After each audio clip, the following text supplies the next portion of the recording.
welcome to another episode of the Caroline Glick Show. And happy Lag BaOmer. More of that in a second.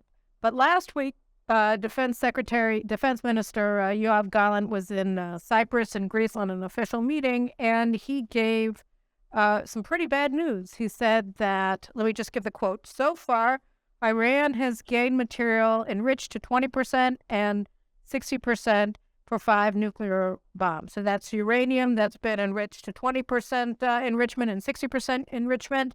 And the quantities that it's amassed are enough to develop or build 5 nuclear bombs. And then on top of that, President Biden's National Security Advisor Jake Sullivan gave a speech at the Washington Institute for Near East Policy. And he said, and he changed the U.S. red line for Iran. A month ago, I think it was, that they said that if Iran becomes a threshold nuclear state, that America would act against it. Well, apparently it's now a threshold nuclear state, according to Defense Minister Gallant, and also according to Rob Malley and Jake Sullivan and others. So now they've changed the red line again, and the new red line is if Iran produces a bomb, then what will happen? Then the United States will back Israel attacking Iran's nuclear installations. So the U.S. will oppose Israel attacking Iran's nuclear installations if Iran passes this new red line, which of course they'll pass. And then if to go by our experience, the Biden administration is going to change the red line again. So are we supposed to despair from that? We could. I mean, that would be an option. We could despair and say, oh, no, now what are we going to do? Our goose is cooked. But I think we have to recognize a couple of things. First of all, there's no new information in terms of American action and America's approach to Iran's nuclear weapons program. Since 2007, yes, since George W. Bush was president, people who were realistic about the prospect of America taking any action or backing Israeli action against Iran's nuclear weapons installations recognized that there would be no such backing. Because in November of 2007, the National Intelligence Estimate was published by the Director of National Intelligence under President Bush, and that National Intelligence Estimate said, oh, Iran doesn't have a nuclear weapons program. They suspended it in 2003. And there was, a mountain of evidence showing that the opposite was the case, that Iran had temporarily suspended its nuclear work in 2003 because they were panicked over the U.S. invasion of Iraq. But, then they realized that the Americans were bogged down in a war of attrition that they actually stood behind. They were the authors of. They were the ones that were organizing the Shiite militias, Muqtada al-Sadr, against the Americans. And also they were the state sponsors of al-Qaeda in Iraq. The Shura Council of al-Qaeda was there, et cetera, et cetera. So Iran saw that they had successfully bogged America down in Iraq, and America wasn't going to take any action against their nuclear weapons program, so they reinstated it shortly after they suspended it in 2003. And America knew this because Israel was sharing intelligence with the United States showing that this was the case. And yet the National Intelligence Estimate from November 2007 said, oh, no problem with Iran's nuclear weapons program. There is none. It doesn't exist. And that went on, that lie, oh, it's a peaceful program, or we can cut a deal with them to make it a peaceful program or whatever. That's more or less been the American policy, save for the Trump administration last 2 years in office, since 2007. Okay, so that means that Israel's really been on her own since 2007. And now Iran has crossed the nuclear threshold, and they are a turn of the key away from a nuclear arsenal. So what do we do? How do we look at this? And I wrote about it in my column in JNS that was published last week. I called it something, I think, what a strategy for defeating Hamas and Hezbollah would look like. And the answer, it would look like overthrowing the Iranian regime. Because the truth is, between you and the lamppost, say Israel attacks Iran's nuclear installations in Isfahan, in Arak, in Qom, whatever. We set back the clock by how long? I mean, they already know how to make nuclear weapons, right? They already know how to amass enriched uranium, the knowledge they already have, and they can produce again and again whatever it is, the centrifuges and whatnot that Israel sabotages or destroys or whatever within whatever window of time. So Netanyahu, Prime Minister Netanyahu, has said that Israel, according to estimates of the UN nuclear watchdog, Iran was supposed to have already gotten the bomb in 2010, but it's thanks to Israel's actions that they're crossing the threshold in 2013 and not in 2010 or 2011. And that's true. But say that we set them back again in 2023, then in 2024, they'll cross again. So the only way in the long term to end the threat of a nuclear-armed Iran is to overthrow the regime that is the threat, that poses the threat. It's not to go after the gun, it's to go after the guy who's holding the gun, which is the Iranian regime. And here we have to keep certain things in mind. It's true, Saudi Arabia is trying to make its peace with Iran. We see this with their willingness to have China mediate, and also with their willingness to bring Syria, which is, of course, controlled by Iran, back into the Arab League, and to re-engage with Syria under Bashar al-Assad, who, again, is just an Iranian puppet, etc. So we're seeing that the Arabs are trying to make peace with it. But who hasn't made peace with it? The Iranian people. The people of Iran remain in an uprising. 80% at a minimum of the people of Iran want to see the overthrow of the regime. They share Israel's strategic interests at the deepest level. The Daily Telegram came out with a report on Sunday, which is now, I'm recording on Sunday, that said that Iran executes somebody from the Mahsa Amini revolution that began last September and lasted for 4 months of protest. They killed, according to reports, and it's probably more than this, 500 people, 500 young Iranians were just killed by the regime. And then another 20,000 have been imprisoned. And yet the protests have been reinstated over the past couple of weeks. I think beginning in April 22nd, they reignited the protest for May 1st. All of the major industries, petrochemicals, oil, gas, mining, all of them went on strike.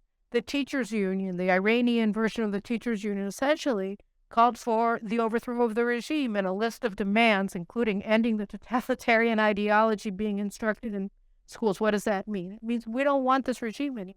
That's what the Iranian teachers are saying. Iran is in a horrible situation economically. We hear all the time about the burgeoning trade with China. Fine, but that hasn't blocked the devaluation of the Iranian currency by 60% since August.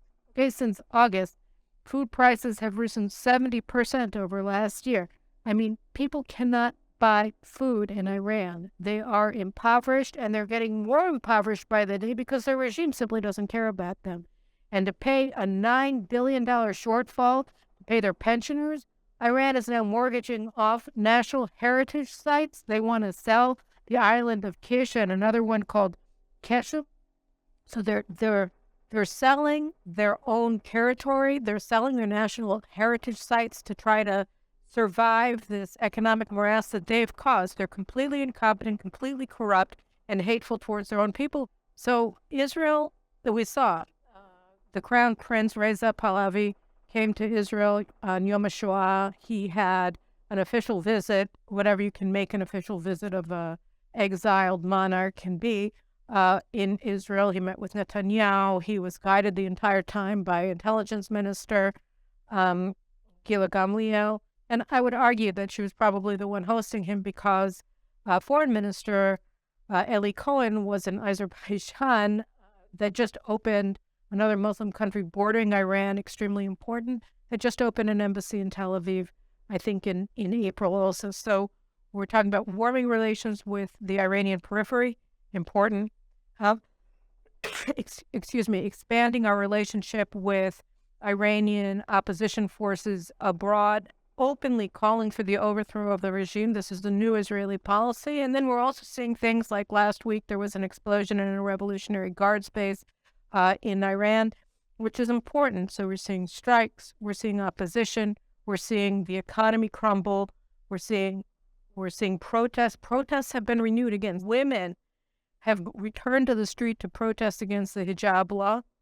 I mean, these women and these men, I guess they feel, and probably rightly, that they have nothing to lose, that this is it. Either they get freedom or their lives collapse anyway, so they might as well go down fighting. It's an incredible testament to human heroism, what these people are doing, and Israel should be helping them because, again, the long term, in the middle term, the short term, the way to avoid a nuclear Iran is not to, delay for another half hour another nuclear milestone. It's to overthrow the regime that is seeking nuclear weapons. And just last week, Raisi was on the first state visit, official visit of an Iranian president to Syria since Ahmadinejad was in power before, Bashar Assad, with Iranian support, committed genocide against the people of Syria, his own people.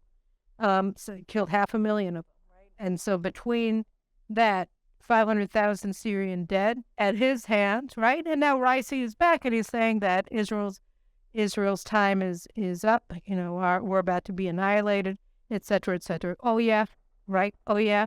So this brings me back to Lag BaOmer.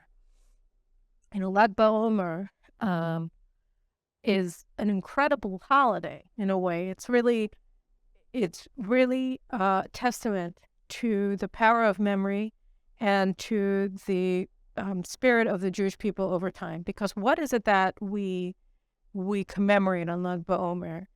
Lag BaOmer is the 33rd day of the Omer. What's the Omer? The Omer is the counting of days between Passover, the Exodus from Egypt, which marks the Exodus from Egypt, and the festival of Shavuot, which we celebrate in a couple of weeks, which marks the accepting of the 10 Commandments at Mount Sinai. So 7 weeks between them, and Lag is the Hebrew number 33. It's the 33rd day of this 49-day Omer of counting 7 weeks between Passover and Shavuot. What happened on the 33rd day of the Omer? Well, on the 33rd day of the Omer, at the time of Rabbi Akiva 2,000 years ago, Jewish partisans, essentially, of that day, resistance fighters, overturned temporarily, it's true, the Roman Empire's bid to annihilate Judaism and the practice of Judaism and Judaism as a faith, Judaism as a nation in the land of Israel, in the Bar Kokhba rebellion against Rome. And they reinstated Torah study.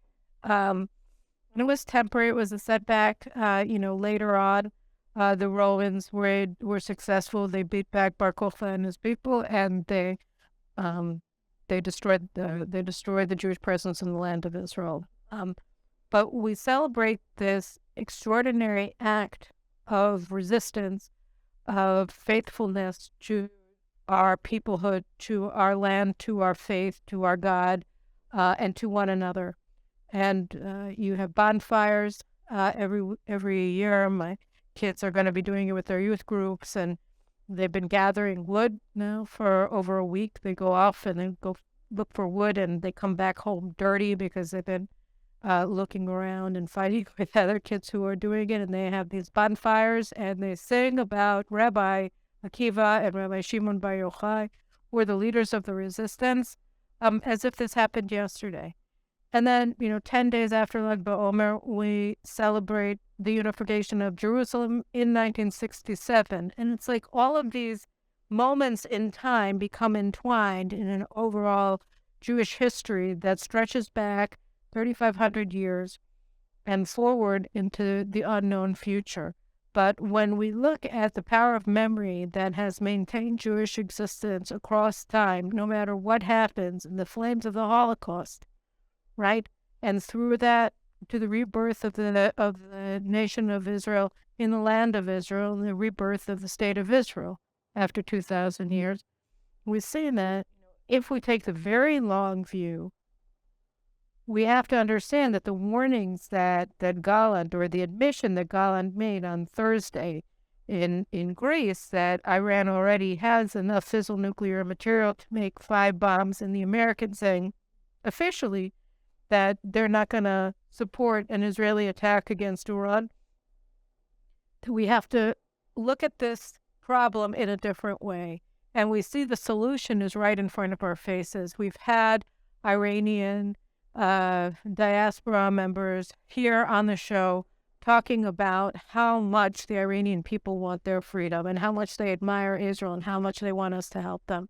And we finally have a government under Prime Minister Netanyahu that recognizes both the threats, the perils, and the promise of this movement. If we want to bring Saudi Arabia towards us, we don't do it by begging America. We do it by freeing the Iranian people. And I think this is the policy that is before us. This is the opportunity of this moment. And this is really the way to get to the next Lag BaOmer and celebrate our ancient victories, our modern victories, and our success at keeping the promise of Rabbi Akiva and Shimon Bar Yochai so many years ago, and the paratroopers in the Old City in 1967, and forward into the future. Let's look at this situation with new eyes and see the promise of the moment, because I think whether it's judicial reform or Iran or anything else, we just have to turn the frame a little bit, and we see that we're a lot more powerful than we thought. Our enemies are a lot weaker than we believe. And if we build on our strengths and their weaknesses, we'll be fine. So those are my thoughts, and we'll see you next week. Don't forget. By the way, did you subscribe to this show yet? Did you subscribe to our channels, JNS, Caroline Glick Show, etc., etc.? If you haven't, what are you waiting for?